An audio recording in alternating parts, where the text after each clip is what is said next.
What if sunlight could charge a liquid like a battery? Not a panel, not a cell, just a liquid. Scientists at Northwestern University have actually built something close to that, and the way it works is genuinely fascinating. Here's the basic problem they were trying to solve. Right now, if you want to capture solar energy, store it, and then use it later, you need multiple different systems to do that. Solar panels to collect the light, batteries or capacitors to hold the energy.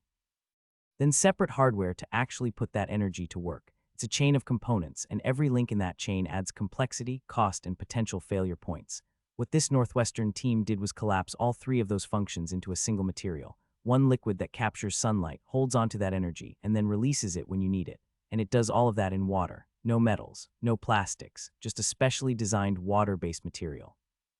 So how does it actually work? When the liquid is exposed to sunlight, it absorbs that energy and changes its molecular structure. Think of it like winding up a spring. The energy gets locked in and the material shifts into a higher energy state.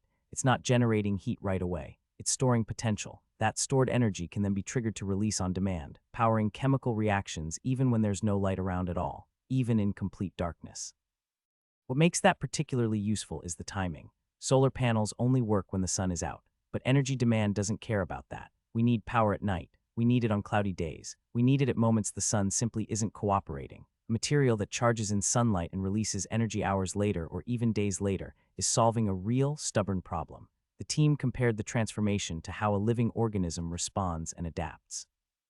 That's not just poetic language. The material doesn't just flip between two states like a simple switch. It goes through a kind of structured change, then recovers. And that recovery part is important. After it releases its stored energy, you just expose it to open air and it resets. It recharges. You can run the cycle again. That self-resetting behavior is one of the things that sets this apart. A lot of experimental energy materials work once or a handful of times before they degrade. This one is designed to be rechargeable in a real, repeatable sense. That's what makes it a platform rather than just a cool chemical trick. Now, what could you actually use this for? The researchers see it fitting into clean energy systems that need to be flexible and lightweight. Because it's water-based and free of metals or plastics, it avoids a lot of the environmental baggage that comes with conventional battery materials.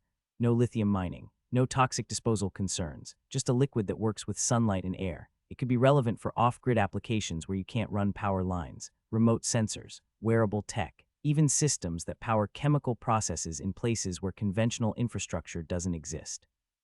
The ability to trigger chemical reactions in the dark is particularly interesting for things like water purification or medical applications where you want a controlled, light-independent reaction. There's also something appealing about the simplicity of the form factor. Liquids are easy to handle, easy to scale, and easy to transport. A storage medium that's also a liquid isn't going to shatter. It can fill a container of almost any shape. That flexibility matters when you're thinking about integrating energy storage into real-world systems. That said, this is still early-stage research. There's a big gap between a promising lab material and something you can deploy at scale. Questions about how much energy density you actually get, how stable the material is over hundreds or thousands of cycles, and whether the cost of synthesizing it makes sense at scale. Those are all things that need answers before this moves out of the lab. But the concept itself is a meaningful step. The idea that one material can do what currently takes multiple devices and do it without exotic metals or petroleum-based components, that's worth paying attention to. Clean energy research often focuses on making existing technologies incrementally better. This one is coming at the problem from a different angle entirely. Scientists have been chasing solar energy storage in this kind of unified, elegant form for a long time. Most approaches either sacrifice energy density or they require materials that are expensive or hard to work with.